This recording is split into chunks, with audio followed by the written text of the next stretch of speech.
ông piai te tahi tu pakanu akan nai suni asiarin na tampi ông piai te tahi tua ai tangin bagi do lai tani asiarin na kete uki lau kei Mantung mihin kein ng tiyaga oni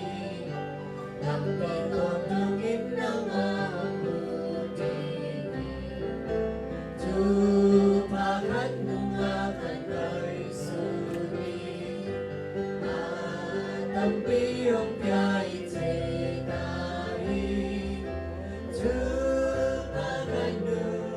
akan ay suni